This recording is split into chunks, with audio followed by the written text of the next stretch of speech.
સમગ્ર મુદ્દે ચર્ચા કરવા જીએસટીવીના સ્ટુડિયોમાં ઉપસ્થિત છે ભાજપના નેતા સુનિલભાઈ ઓઝા, કોંગ્રેસના નેતા સોનલબેન અને રાજકીય વિશ્લેષક દિલીપ ગોહિલ. આપ ત્રણેયનું જીએસટીવીમાં સ્વાગત છે. સુનિલભાઈ, અચ્છે દિનની વાતો કરી રહ્યા છો. જે રીતે આરબીઆઈની પોલિસી બહાર આવી છે, વરસાદની આગાહી થઈ રહી છે અને પેટ્રોલ ડીઝલના ભાવ વધારો તોડાઈ રહ્યો છે, દૂધના ભાવ વધી ગયા છે. આ બધું જોતા એવું લાગે છે કે અચ્છે દિન નહીં પરંતુ બુરે દિનના વાદળો મંડરાઈ રહ્યા છે પબ્લિક ઉપર. શું કહેશો? વિશાલભાઈ, ગયા વર્ષે પણ 12% વરસાદ ઓછો હતો. ગયા વખતે પણ 88%, 88% વરસાદ હતો. આ વર્ષે પણ જે આઈએમડીએ આગાહી કરી છે, પહેલા આગાહી હતી 93% વરસાદ રહેશે, અત્યારે આગાહી છે 88% વરસાદ આવશે. હવે એ જે વરસાદ આવશે, જેટલો આવશે એને પહોંચી વળવા માટેનો પ્લાન સરકારે બનાવવો પડે અને એ પ્લાનની તૈયારી ડિઝાસ્ટર મેનેજમેન્ટ જેને કહી છે, જેને ગુજરાતે ખૂબ સારી રીતે એનો એડમિનિસ્ટ્રેશન કર્યું છે, એ ડિઝાસ્ટર મેનેજમેન્ટથી માંડીને ડ્રોટ એફેક્ટેડ ફાર્મર્સ અને બાકીના ભારતમાં જે ભાગોમાં એની જરૂરિયાતો ઊભી થાય એનું પ્લાનિંગ, ફૂડ મેનેજમેન્ટથી માંડીને એ બધાનું પ્લાનિંગ કરવું પડે. અને એ પ્લાનિંગ માટે જ આજે સામેથી હજુ આગાહી છે ત્યાં સામેથી પત્રકાર પરિષદ ભરી અને એ તૈયારી કરી છે. એનો અર્થ એ કે દેશ કે રાજ્યો, જેટલા રાજ્યોમાં આ પરિસ્થિતિ ઊભી થશે એનો સામનો આખો દેશ એક થઈને સારી રીતે કરી શકે એવું આયોજન થઈ રહ્યું છે. સોનલબેન, તમે શું કહેશો? સોનલભાઈ કહી રહ્યા છે કે આગાહી કરવા માટે અને પરિસ્થિતિને જાણકારી આપવા માટે ડોક્ટર હર્ષવર્ધને પ્રેસ કોન્ફરન્સ કરી, પરંતુ એ પ્રેસ કોન્ફરન્સમાં ભાજપને ભગવાન યાદ આવી ગયા. ડોક્ટર હર્ષવર્ધને કહ્યું કે ભારત આ સમગ્ર પરિસ્થિતિ માટે, વરસાદ માટે ભગવાનને પ્રાર્થના કરવી પડશે. શું કહેશો? વરસાદની જે આખી વાત છે અનસર્ટનિટી છે અને એમાં તો જે ફોરકાસ્ટ થઈ રહ્યું છે તેને કારણે ચિંતા થાય અને એટલા માટે એમને ભગવાન યાદ આવી જાય. બરાબર છે. આપણે જે ખાસ કરીને જે આરબીઆઈએ જે પોલિસી હમણાં જાહેર કરી રેપો રેટની અને એમાં જે ઘટાડો કર્યો છે અને તેને કારણે એક સિગ્નલ મોકલ્યું છે કે એક પ્રકારનું સિગ્નલ મોકલવાની કોશિશ કરી છે કે જેને લીધે એક હોપફુલ વાતાવરણ સર્જાય અને જે પ્રોડક્શનની કમી છે અને ઇન્વેસ્ટમેન્ટ નથી તેને માટે એવું માનવામાં આવે છે કે આ જો રેટ ઘટાડવામાં આવે તો ખાસ કરીને જે ઇફેક્ટેડ જે મકાનોનું અને ઓટોમોબાઈલના સેલમાં જે ખાસ ઘટાડો થયો છે તે વધી શકે. પરંતુ મારી દ્રષ્ટિએ આ બહુ નાનકડો ઘટાડો છે અને જેને કારણે આવડી મોટી ઇકોનોમીને ખાસ કરીને ફુગાવો. વરસાદ ખરાબ જાય, ચોમાસું ખરાબ જાય દૂરની વાત છે, પણ અત્યારે ઓલરેડી ખૂબ ભાવો વધી ગયેલા છે અને ખાસ કરીને જ્યારે ક્રૂડ ઓઇલનું જે આખું માર્કેટ છે ભાવ વધતા જાય છે અને એની જે આખી અસર છે એને લીધે અત્યારે ઓલરેડી પુષ્કળ મોંઘવારી વધેલી છે. એટલે વરસાદ જો નબળો થાય, ચોમાસું નબળું થાય ત્યારે તો કેવી આપણને પરિસ્થિતિ થાય એને માટે તો એમણે ખરેખર ભગવાન યાદ કરવા પડે એવું જ છે. જી દિલીપભાઈ, એક અદભુત વાત રઘુરામ રાજાને આજે કરી હતી. જે રીતે સરકાર ગમે તે ફૂલ ગુલાબી ચિત્ર રજૂ કરી રહી છે, અચ્છે દિનની વાતો કરી રહી છે, પરંતુ તેમણે કહ્યું, રઘુરામ રાજાને કહ્યું કે અમે ચીયર લીડર્સ નથી. જે ફેક્ટ છે, જે પરિસ્થિતિ છે અત્યારે અને જે આગામી દિવસોમાં આવવાની છે એ અમે અમારી રજૂ કરવાની ફરજ છે. ક્યાંક ને ક્યાંક સરકાર ઉપર એક તીર પણ છોડ્યું છે. શું કહેશો? બિલકુલ. આ નવી સરકાર આવી ત્યારથી આરબીઆઈ અને સરકાર વચ્ચે ખેંચતાણ આવે છે. સરકારની એવી ઈચ્છા છે કે આરબીઆઈ વ્યાજના દરો ઓછા કરી દે અને મની સપ્લાય માર્કેટમાં વધારે. હવે જ્યારે આ સરકાર આવી ત્યારે યાદ હશે બહુ પરિસ્થિતિ ખરાબ હતી, ફુગાવો બહુ જબરજસ્ત ડબલ ડિજિટની નજીક પહોંચવામાં હતો. એ વખતે જો ભાવ વ્યાજ દર ઘટાડ્યા હોત અને મની સપ્લાય વધી હોત તો એની હાલત બહુ બુરી થઈ હોત. એને કારણે સૌથી મોટી પ્રાયોરિટી આરબીઆઈ માટે હતી રૂપિયો સ્ટેબલ રહે અને મોંઘવારી વધે નહીં. એ પછી ક્રૂડના ભાવ ઘટ્યા એટલે કેટલાક અંશે મોંઘવારી કાબુમાં આવી અને જે હોલસેલ પ્રાઇસ ઇન્ડેક્સ અને રિટેલ પ્રાઇસ ઇન્ડેક્સ છે એમાં ફેરફાર થયા.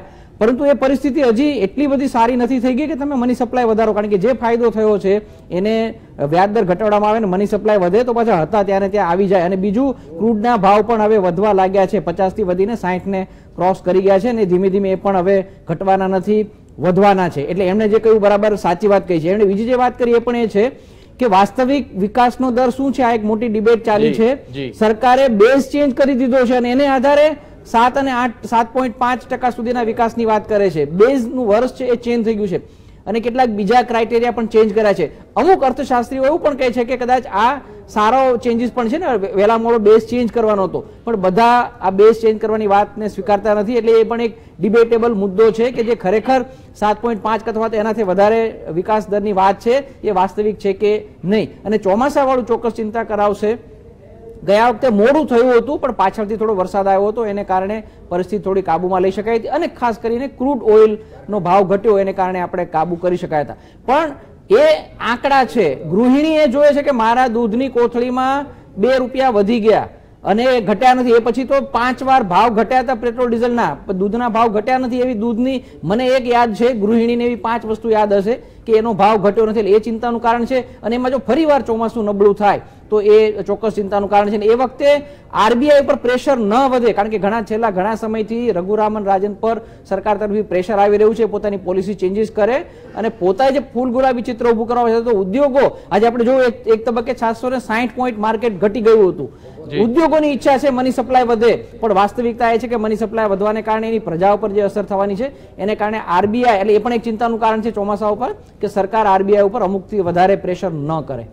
સુનિલભાઈ જે રીતે વાતો કરી રહ્યા છે અને આમાં સ્પષ્ટ દેખાઈ રહ્યું છે, રઘુરામ રાજને પણ કહ્યું છે કે મોંઘવારી વધશે તેવા સંકેત પણ આપ્યા છે. કોઈ પણ જાતના ડર વગર તેમણે પરિસ્થિતિ જે છે તે સાચી પરિસ્થિતિથી અવગત કરવાનો પ્રયાસ ભારતના જનતાને કર્યો છે. તો શા માટે બીજેપી આ રીતે બેઝ રેટમાં ફરક કરી રહી છે અને ફૂલ ગુલાબી ચિત્ર રજૂ કરવાનો પ્રયાસ કરી રહી છે, પ્રજાને છેતરી રહી છે?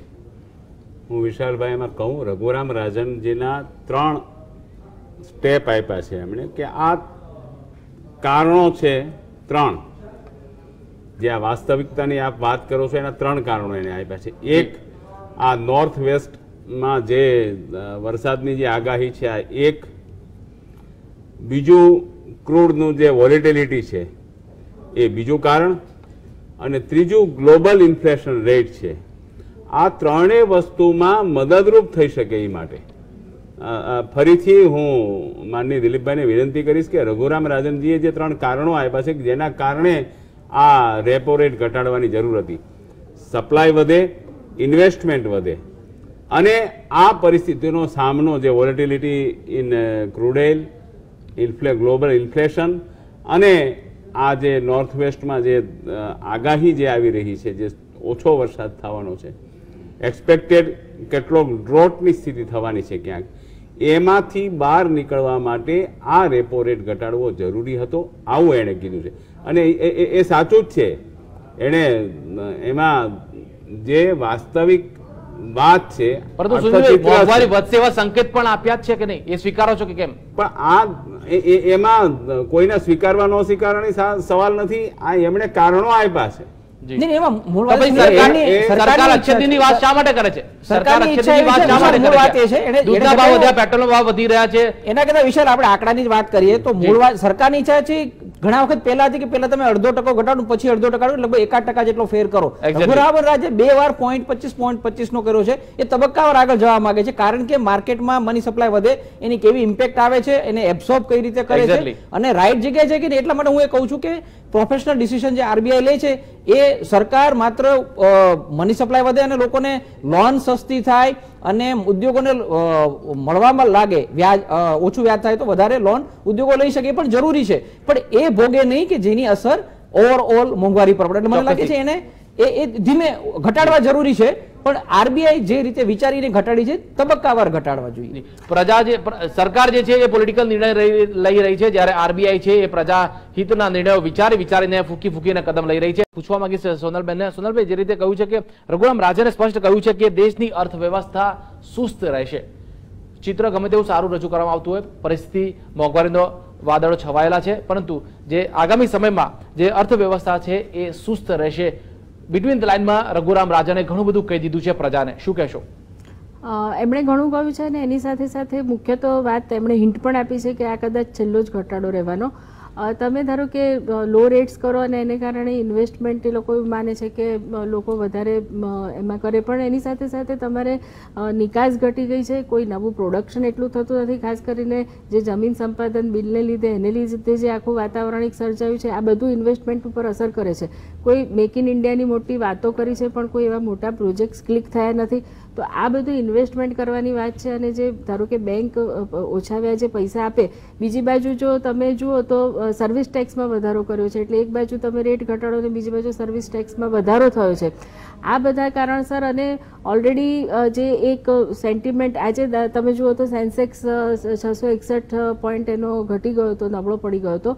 તો જો આ ખરેખર ઘટાડો થયો અને આટલું બધું સારું પિક્ચર હોય તો એની અસર પણ આખી માર્કેટ ઉપર એ લોકો તો ગભરાઈને ઉલટું ઘટાડી નાખ્યું છે. એટલે આ બધા કારણસર લાગતું નથી કે કંઈ આ, અને બહુ કંઈ એટલો મોટો ફરક નથી પડ્યો 25%નો જે 25 પોઈન્ટની જે આખી વાત છે. તો એનાથી આખી ઇકોનોમી પર એટલો કેવી રીતે ફરક પડે એક જોવાની વાત છે. જી દિલીપભાઈ, તમને પૂછવા માંગી છે, મોંઘવારીને મારનું કોઈ સોલ્યુશન હાલ તો સરકાર તરફથી દેખાતું નથી. અત્યારે આ જે આરબીઆઈએ જે રજૂ કરી આ ક્રેડિટ પોલિસી, એમાં ઠીકઠાક રીતે ચિત્ર રજૂ થયું છે, એ પણ ચિત્ર સ્પષ્ટ થયું છે. તમને શું લાગે છે, સરકાર ખરેખર સક્રિય છે ખરી અથવા ગંભીર છે ખરી આ મોંઘવારીના માર પ્રજા પર ન પડે એના માટે? નહીં, આ સરકાર માટે સૌથી આ એક વર્ષ આપણે થોડા વખત પહેલા પૂરું કરતા એનાલિસિસ કર્યું ત્યારે સૌથી મોટું એક એનાલિસિસ આવ્યું હતું કે આ સરકારના ઈરાદા સારા છે, એની પાસે એક રોડ મેપ છે અને કોશિશ કરી રહી છે કે 5 વર્ષનું એક ચિત્ર ઊભું થાય, પણ એની એક્શન નથી શરૂ થયા. મોટાભાગના જે જાણકારો આપણે કહેતા રહ્યા છે કે ઓન ગ્રાઉન્ડ રિયાલિટી પર એકચ્યુઅલી એક્શન હજી શરૂ થયા નથી. શુભ ઈરાદા છે, સારી વસ્તુ છે, સારું કરવાનો ઈરાદો છે, અને જે કંઈ એમણે વાત કરી કે જે પેલું ખરાબ થતું તે પહેલા અમે બંધ કર્યું છે અને તમે સારા, ઓકે, એ પણ એક સારી વસ્તુ છે કે જ્યાં જ્યાં ખરાબી હતી, જ્યાં જ્યાં ખાળ મોકલી હતી, જ્યાં ડૂચા બી માર્યા છે, પણ હવે એક્શનનો સમય આવ્યો છે. અને એક્શન મોંઘવારીના પેલામાં પણ નથી જોવા મળી. એનું કારણ એ હતું કે શરૂઆતના 8 કે 9 મહિના તો સરકારને એ ફાયદો થઈ ગયો, ક્રૂડ ઓઇલ એટલું બધું ઘટી ગયું કે કશું કરવાની જરૂર જ નહોતી. એટલે એક બહુ મોટો જેને કહેવાય કે નસીબનો સહકાર મળ્યો હતો. અને નરેન્દ્ર મોદીએ એક ઇશારો પણ કર્યો હતો નસીબદાર વડાપ્રધાન માટેનો. એ જ રીતે હવે ચોમાસું ખરાબ આવ્યું છે ત્યારે એ શબ્દ પ્રયોગ લોકો ફરીથી પણ કરશે. પણ ફરી એકવાર હવે એ નસીબવાળી વાત કે સંજોગો ઉપર આધાર રાખીને સરકારે બેસી રહેવું એવું નથી. માત્ર મોંઘવારી નહીં, ઇન્વેસ્ટમેન્ટ લાવવાની વાત હોય કે મેક ઇન ઇન્ડિયાનો જે પ્રોગ્રામ છે એનો અમલ કરવાની વાત હોય, સ્વચ્છતાની જે ઝુંબેશ ચલાવવાની છે, શૌચાલયો બનાવવાના છે, 2022 સુધીમાં ઘર બનાવે છે. ગુજરાતનો આપણે અનુભવ છે, 50 લાખની જાહેરાત કરી, વર્ષે 1 લાખથી વધારે મકાન નથી બનતા. તો 2022 સુધીમાં દેશના બધા લોકોને કઈ રીતે મકાન બનશે? પાયા તો ખોદવા માંડો. થોડી વખત પહેલા મેં એકવાર બી કહ્યું હતું નકશો બનાવવો પડે, એના આધારે ઇમારત થતી હોય છે. નકશો બન્યા પછી એ નકશો પાકો છે કે એની ખાતરી ત્યારે થાય કે નકશા પ્રમાણે પાયા ખોદાવાનું શરૂ થાય. 1 વર્ષ કરતા વધારે થઈ ગયું છે, હવે કમસે કમ પાયા ખોદાવાનું તો શરૂ થઈ જવું જોઈએ. ચોક્કસથી સરકાર નસીબદાર ભલે હોય, પીએમ ભલે નસીબદાર હોય, પરંતુ પ્રજા ક્યારે નસીબદાર થશે આગામી દિવસોમાં એ નસીબ પ્રજાનું ક્યારે ખુલશે એ ભાજપના અગ્રણી નેતા સુનિલભાઈ ને પૂછવા માંગીશ. સુનિલભાઈ, જે રીતે લખી છે પીએમ આપણા કહી રહ્યા છે કે નસીબદાર પીએમ છે, પ્રજાનું નસીબ ક્યારે ખીલશે? પ્રજાનું નસીબ 16 મે 2014 થી પ્રજાનું નસીબ એ દ્રષ્ટિએ નહીં પણ સમગ્ર દેશનું ભલું થવા જઈ રહ્યું છે એની શરૂઆત થઈ ગઈ. દાખલા તરીકે આ 1 વર્ષના અંતમાં હમણાં દિલીપભાઈએ કીધું કે ભાઈ બીજા કામની પછી વાત કરીએ, પેલા એ તો કહીએ કે આ 2G સ્કેમ બંધ થયું. દિલીપભાઈ પેલા એ તો કહી કે સુનિલભાઈ દૂધના ભાવ વધ્યા, અચ્છે દિન કહેવાય. પેટ્રોલના ભાવ સતત વધી રહ્યા છે, અચ્છે દિન કહેવાય. આપણે જે કર્યું એને નથી સુનિલ ભાવે કર્યાની વાત નહીં કરતા, પ્રજાને ડાયરેક્ટ અસર કરે છે એવી વસ્તુઓની વાત કરો.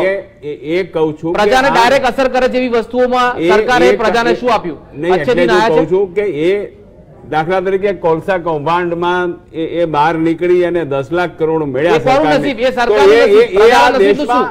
દેશના એક્સચેકરમાં એ પૈસા વધ્યા છે વિશાલભાઈ. તો પછી ભાવ કેમ આવી રહ્યો છે આ રીતે? અરે નહીં તો આના કરતા ખરાબ દશા થઈ હોત જો આની ગવર્મેન્ટ પેલા ચાલુ રહી હોત તો. એટલે જ કહું છું કે પેટ્રોલ ડીઝલનો ભાવ વધ્યા પણ દૂધના ભાવ ઘટ્યા નતા. અત્યારે ફરી પાછો ઘટાડો નથી થયો, દૂધના ભાવ વધારી દીધા. દૂધના ભાવમાં 2007 થી આજ સુધીમાં 30 રૂપિયાનો વધારો થયો છે તમારી સરકાર. દૂધના ભાવમાં એક જ સરકારમાંથી નથી વધ્યા. આજ સુધીમાં 30 રૂપિયા, અત્યારે 2 રૂપિયા જ વધ્યા, પણ 30 રૂપિયા વધ્યા છે. એટલે ભાવ ન વધવા જોવે. હું એની ચર્ચા નથી કરતો. એ પૂરતા પ્રમાણમાં મળવું જોઈએ, એ લેવાની વ્યવસ્થા થવી જોઈએ, એની હું ના જ નથી પાડતો. પણ એ દિવસો આવ્યા છે કે દેશના એક્સચેકરમાં નાણાંની વ્યવસ્થા હોય, દેશના આ પ્રજાના ખિસ્સામાં જવા જોઈતા કે પ્રજાને માટે વપરાવા જોઈતા નાણાં એ કોઈના ખિસ્સામાં ન વયા જાય. એ કામ અને એ પછી એક આજે સૌ કબૂલ કરશે કે ગેસની સબસિડી એ બધાના ખાતામાં આવવા માંડી છે. આજે સૌ કબૂલ કરશે કે સામાજિક સુરક્ષાના કામો એ શરૂ થયા છે. એવી જ રીતે ઇન્વેસ્ટમેન્ટના કામો, જે ઇન્ડસ્ટ્રીયલ કે એમ્પ્લોયમેન્ટના કામો એ શરૂ થયા છે. એના ફળો પણ દેખાવાના શરૂ થાય, પણ એક જ વર્ષમાં એ ન આવે. અને એટલે જ આવતા દિવસોમાં એમ્પ્લોયમેન્ટથી માંડીને ડેવલપમેન્ટ સુધીની બધી જ બાબતોમાં જે આગળ વધ્યા છે એનો ફાયદો દેખાશે.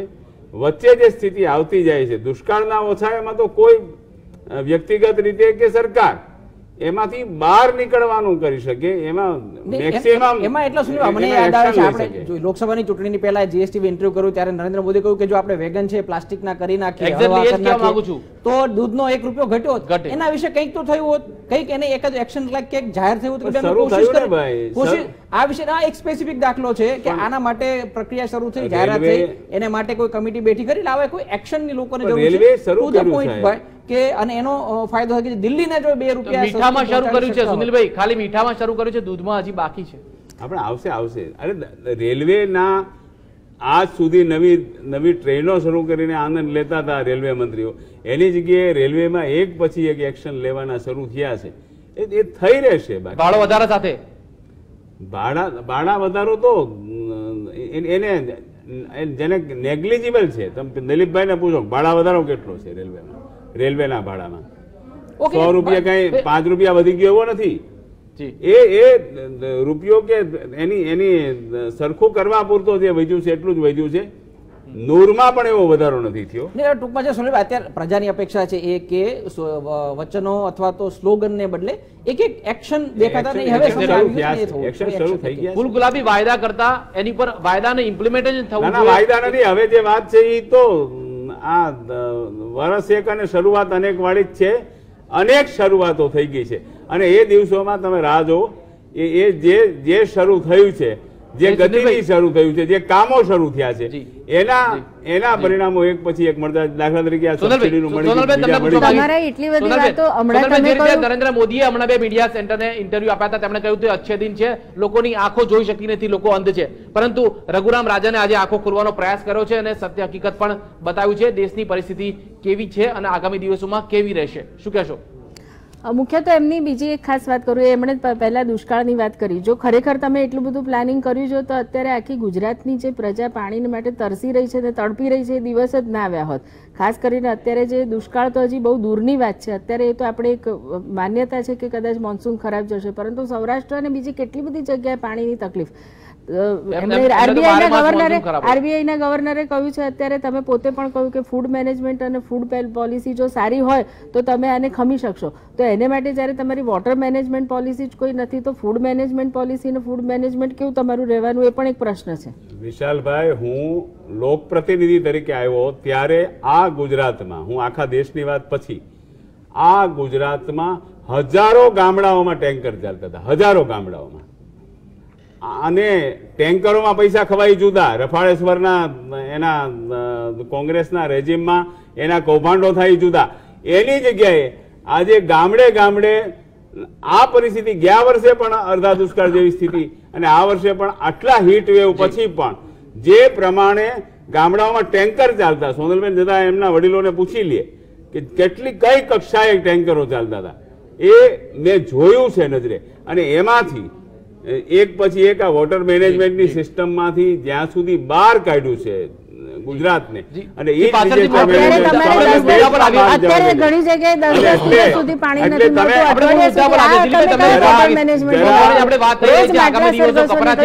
ગ્રીસ જો ડિફોલ્ટર જાહેર થશે તો ભારતના અર્થતંત્ર પર પણ એની જોરદાર અસર થવાની શક્યતા છે. મોંઘવારીનો માર હજી પણ વધી શકે છે, શું કહેશો? ના, બિલકુલ એના એટલા માટે જ, કારણ કે બહુ સૂક્ષ્મ રીતે વિચારીને, ખાસ કરીને નિષ્ણાંતો, હું એટલું નિષ્ણાંત નથી પણ અર્થશાસ્ત્ર નિષ્ણાંતો કહે છે યુપીએની અને એનડીએની બેઝિક જે આર્થિક બાબતોની જે વિચારસરણીમાં બહુ કોઈ મોટો ફરક નથી. એટલે મનમોહનસિંહ એ જે વૈશ્વિક મંદીમાં જે કર્યું અને જે કંઈ કરી શક્યા છે એ હવે વૈશ્વિક મંદી આવશે જો એની ફરીથી આવશે. કેટલાક લોકો કહે છે આપણે આશા ન રાખીએ 2007 અને 8 જેવી પરિસ્થિતિ આવે, તો એ પરિસ્થિતિ જો આવશે તો આ એનડીએ સરકારની પણ કસોટી થશે. કારણ કે એ 2 મુદ્દા જ, મોંઘવારી અને ઇકોનોમીને કંટ્રોલ ન કરી શકી કોંગ્રેસ, એને કારણે જ પ્રજાએ જાકારો આપ્યો હતો એ જ બે મુદ્દા આ સરકાર સામે આવશે ત્યારે એની સાચી કસોટી થવાની છે. ચોક્કસથી સરકાર ભલે અચ્છેદની વાતો કરતી હોય, પરંતુ હાલની પરિસ્થિતિ જોતા અને રઘુરામ રાજને જે નિવેદન કરે છે તે ઉપરથી લાગી રહ્યું છે કે પ્રજા ઉપર બુરેદીનના વાદળો હજી છટ્યા નથી અને હજી લાંબા સમય સુધી કદાચ ઘેરાયેલા રહેશે. સરકારે એ વાદળોને હટાવવા માટે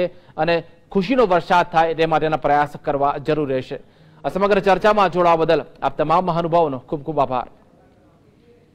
તો આ હતી અમારી વિશેષ રજૂઆત. વધુ સમાચાર માટે જોતા રહો GSTV. નમસ્કાર.